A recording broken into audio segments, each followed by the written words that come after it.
J'espère que tout va pour le mieux de votre côté. En tout cas, je suis convaincu que l'émission Complément d'enquête, diffusée le 22 janvier 2026 sur France 2, ne manquera pas de faire sensation et de susciter une multitude de débats.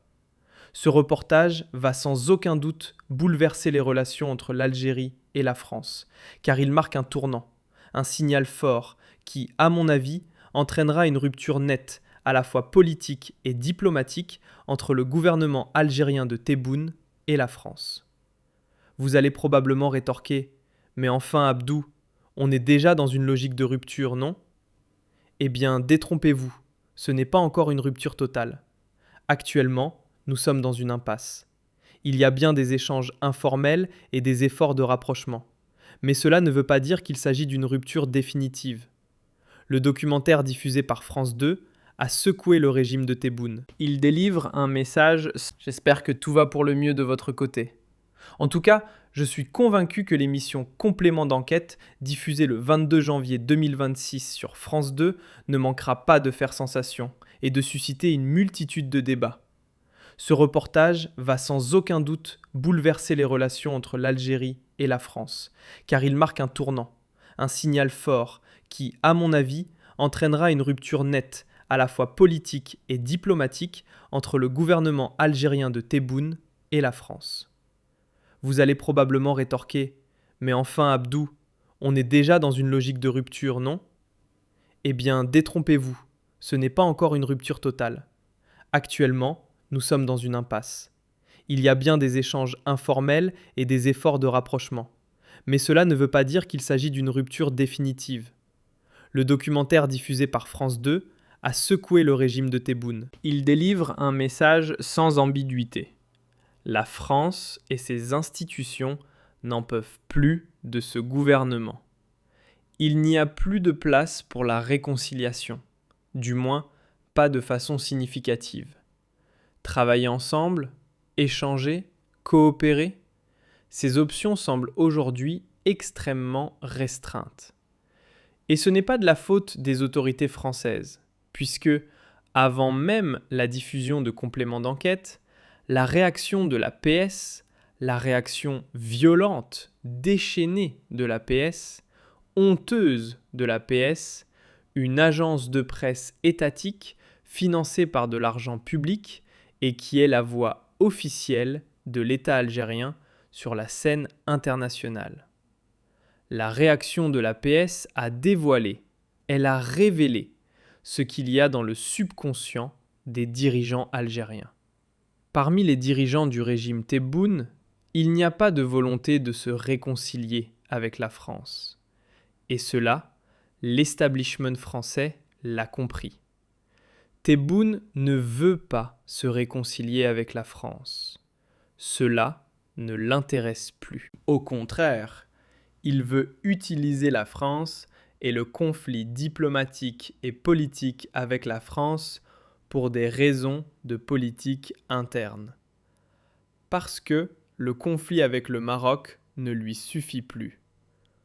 Comme aujourd'hui avec Donald Trump, comme le Maroc est atlantiste, il est dans le camp des Américains, comme la question du Sahara occidental est pratiquement pliée, comme Donald Trump a une politique très agressive contre ses adversaires, contre les ennemis de ses alliés, et comme il a une politique expansionniste, et comme le Maroc, il a le parapluie israélien et le parapluie américain, donc Tebboune veut détourner l'attention vers la France.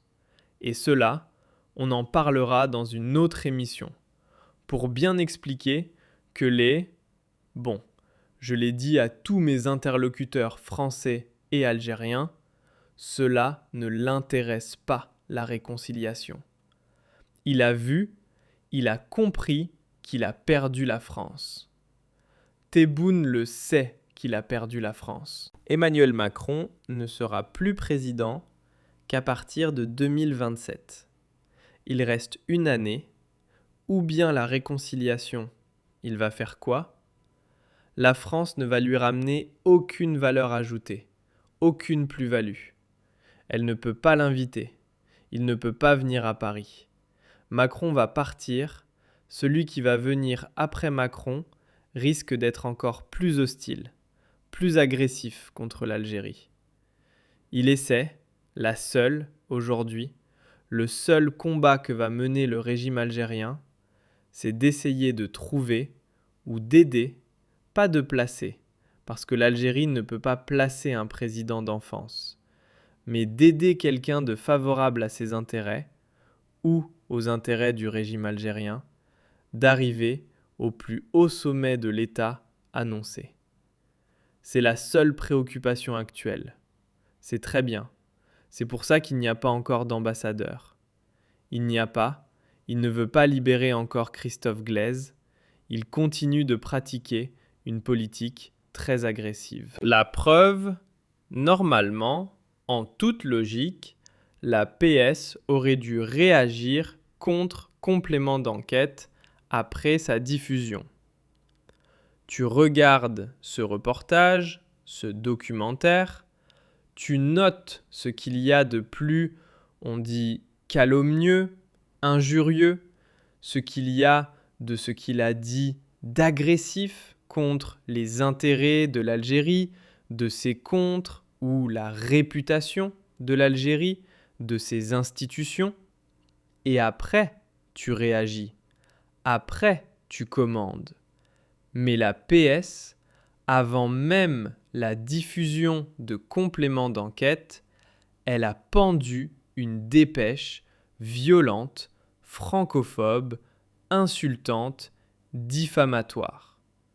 Ça veut dire quoi ? Ça veut dire que tout simplement, on cherche le conflit. On est dans une stratégie de bras de fer, de conflit, dans une stratégie de très forte tension, dans la stratégie de la bagarre. On n'est pas dans la stratégie de la défense, de la riposte. Pas du tout. Tu te défends quand tu comprends, quand d'abord tu vas, quand on se défend, quand je suis attaqué.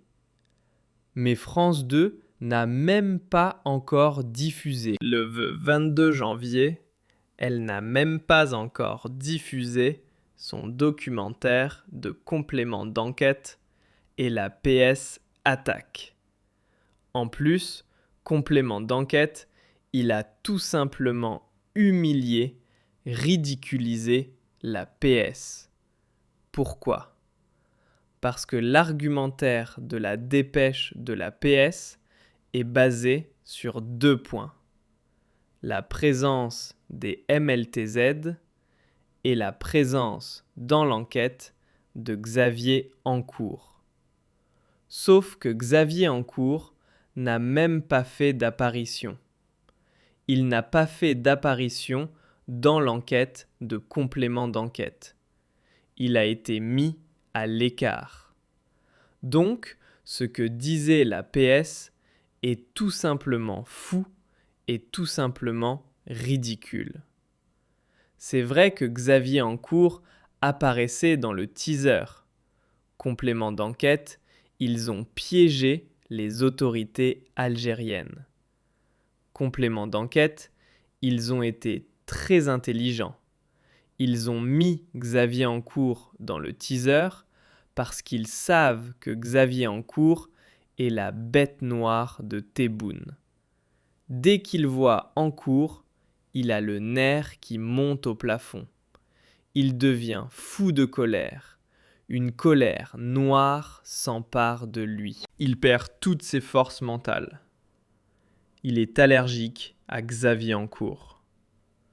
Donc la PS, ils ont réagi directement en pensant naïvement que Xavier Ancourt allait occuper pratiquement tout l'espace de cette enquête de complément d'enquête, que ce serait le personnage principal et le narrateur principal. Ce qui est complètement faux, puisqu'ils l'ont écarté. Pourquoi ils l'ont écarté ? Certainement parce que la rédaction de France 2, la rédaction de Complément d'enquête, il a sa propre rédaction qui produisait un magazine d'investigation, qui a sa propre rédaction, qui travaille, ils ont jugé que les propos de Xavier Ancourt étaient très pas crédibles ou très anti-algériens, très anti-algériques, comme il y avait déjà pas mal de griefs retenus contre l'Algérie. Il y avait pas mal de révélations fracassantes. Ils ont voulu faire le choix de l'équilibrisme, de la neutralité.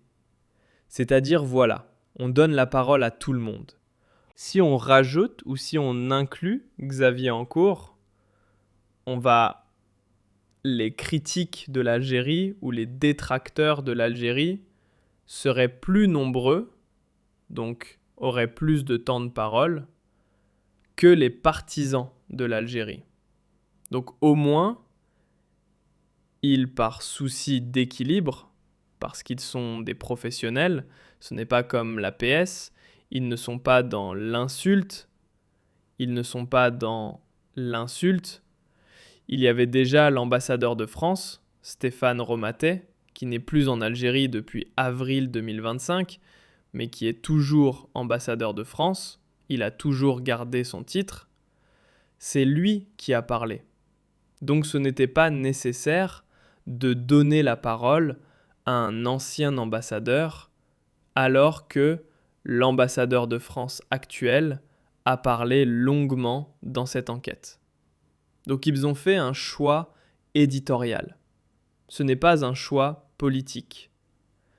Complément d'enquête fait du journalisme, pas de la politique. La PS fait de la politique et c'est comme ça qu'elle est tombée dans le piège et qu'elle a été ridiculisée par complément d'enquête. Disons ce que disait la PS. La PS parlait de titres à coller, de promesses, de scandales et un nouvel épisode d'une dérive désormais assumée, celle des médias publics qui ont troqué l'exigence journalistique contre les thèses les plus urgentes de l'extrême droite française. Il faut appeler les choses par leur nom et dire que ce n'est ni une enquête, ni un travail d'information équilibré, mais une entreprise de désinformation méthodique où l'Algérie sert de cible obsessionnelle et de fonds de commerce médiatique. France Télévisions, censée incarner la rigueur, adopte les thèses de l'extrême droite et offre une fois de plus une tribune privilégiée à ceux qui ont fait de la haine de l'Algérie leur cheval de bataille, leur marque professionnelle, leur business biologique. Mais tout ce que dit là, c'est du mensonge. Il n'y a pas eu une figure de l'extrême droite qui a parlé dans le complément d'enquête, dans l'enquête de complément d'enquête, dans le documentaire de complément d'enquête. Il y avait une figure de la droite, les LR des Républicains. Il y avait autant de figures. Il y avait aussi beaucoup de figures partisans de l'Algérie, même du régime algérien. Karim Zirib, il a été reçu par Abdi Tebboune. Il a de très bons contacts en Algérie. Il dirige le Conseil mondial de la diaspora algérienne. Il critique jour et nuit l'extrême droite et la politique anti-algérienne de certains dirigeants politiques français. Karim Zirib, ce n'est pas de l'extrême droite. Benjamin Stora, c'est un grand ami de l'Algérie. Il était en Algérie la semaine dernière pour un colloque sur Ahmed. Il a beaucoup de contacts avec les autorités algériennes. Il y a même une certaine proximité. On lui reproche même en France une certaine proximité avec le régime algérien. Jean-Michel Apathy, qui est un grand ami de l'Algérie, est l'un des plus profonds nostalgiques de l'Algérie française. Ce ne sont pas des figures de l'extrême droite, c'est complètement faux. Il y a eu des franco-algériens qui ont parlé. Il y a eu aussi cette députée qui a choqué en France, qui a choqué énormément en raison de sa déclaration disant que l'Algérie est une démocratie. Elle a même été invitée où elle a même dit que l'Algérie est une démocratie. Il faut le dire, quand on est dirigé par un régime qui condamne à mort les journalistes et qui condamne les internautes à la prison juste pour un commentaire sur Facebook, on ne peut pas dire que c'est une démocratie. Mais bon, c'est son opinion, on la respecte. Elle était pro-algérienne, elle est pro-régime, et elle a parlé sur ce sujet. Donc c'est complètement faux ce que la PS dit. Ce sont des idiots. Tout le piège, ils n'ont même pas vu le documentaire. Il était très équilibré. Beaucoup de voix partisans de l'Algérie ont parlé en faveur de l'Algérie et du régime. Quand cette députée dit que l'Algérie est une démocratie, elle est en train de soutenir Tebboune. Elle ne soutient pas l'Algérie, elle soutient Tebboune. Libra, c'est entre elle et sa conscience. Elle n'a pas été censurée. Elle n'a pas du tout été censurée par complément d'enquête. La PS s'est fait ridiculiser. Ils ont démontré que le régime algérien, à travers cette réaction violente, encore une fois, a démontré qu'il n'est pas là pour se défendre, qu'il ne cherche pas à être dans une posture défensive, qu'il n'est pas la victime. Il est le coupable. Il agresse, il attaque, il généralise les pensées, il accuse à tort. Il utilise le mensonge, la tromperie, les manipulations, parce que c'est lui le coupable. Alors, regardez bien sûr, on va parler du service public français. La PS accuse la France de descendre dans les caniveaux médiatiques, ce qui n'augure rien de bon pour les relations entre l'Algérie et la France. France Télévisions n'en est pas à son coup d'essai. Ça, on en parlera tout simplement. Le passage qui concerne Xavier Rourage et l'obsession algérienne d'une frange de la classe politique française a atteint des sommets du ridicule. Voilà. Et se cristallise autour d'un ex-faux diplomate français cité par la PS. Je répète, l'obsession algérienne d'une frange de la classe politique française a atteint des sommets du ridicule et se cristallise autour d'un ex-faux diplomate français, un agité atteint d'une véritable pathologie obsessionnelle nommée Algérie. Cet homme sale n'a cessé, durant ses 2 mandats dans ce pays, de tenter de fragiliser, de plonger le pays dans le chaos. Il sait pertinemment qu'en France, plus la haine de l'Algérie est bruyante, plus la récompense est grande. La preuve, il est aujourd'hui omniprésent sur les plateaux, promu spécialiste incontournable, alors que seul son capital repose sur le mensonge, l'outrance et la bassesse. Pour un tel parcours, quelle meilleure gratification que la célébrité médiatique. En parlant de Renko, un ex-diplomate, vous avez... Rencourt n'a pas fait d'apparition dans Complément d'enquête. Il était dans le teaser, mais ils l'ont retiré. Ils ne l'ont pas retiré à cause de la dépêche de la PS. Ils ne sont pas dans cette logique, car je vois des voix s'élever en Algérie et dire qu'il aurait été retiré à cause de la dépêche de la PS. Pas du tout. Ça n'a rien à voir. La dépêche de la PS, c'était un choix éditorial qui a été fait bien avant. Il n'a pas tenu compte de la dépêche de la PS, car il voulait faire un travail équilibré. Un travail équilibré. Ils ont revu leur travail, Ils ont réexaminé l'enquête. Ils ont vu que s'ils avaient encore maintenu, il y aurait eu plus de temps de parole et une sorte de domination du discours entier et du régime au détriment de la neutralité et de l'objectivité.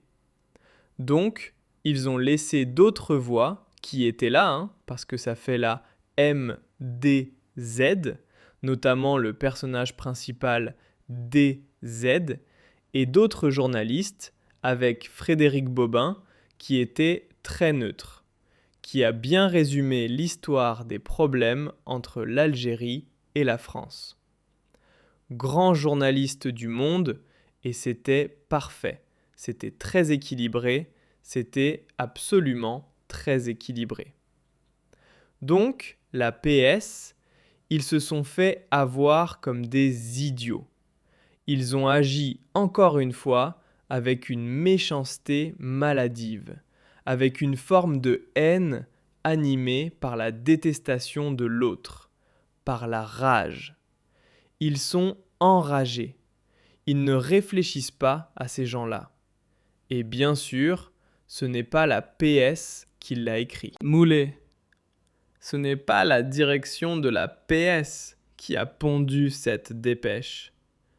C'est la direction générale de la communication du palais présidentiel, de la présidence de la République.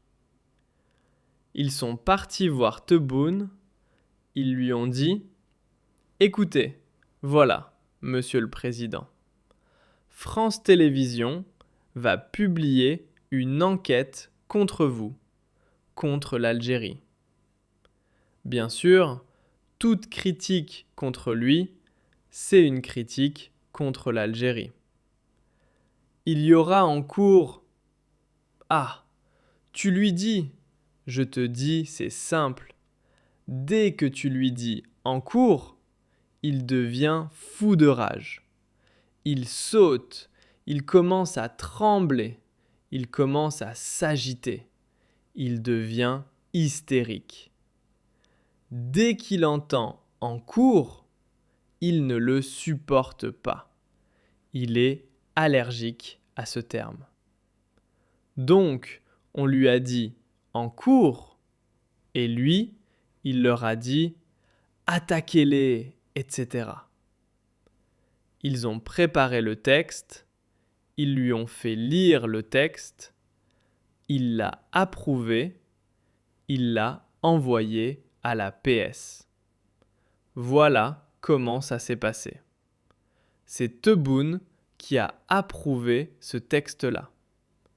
On lui a fait lire parce que ses conseillers l'ont manipulé. Ils ne lui ont pas dit « Président, attendons de voir ce documentaire. Nous ne réagissons pas à chaud.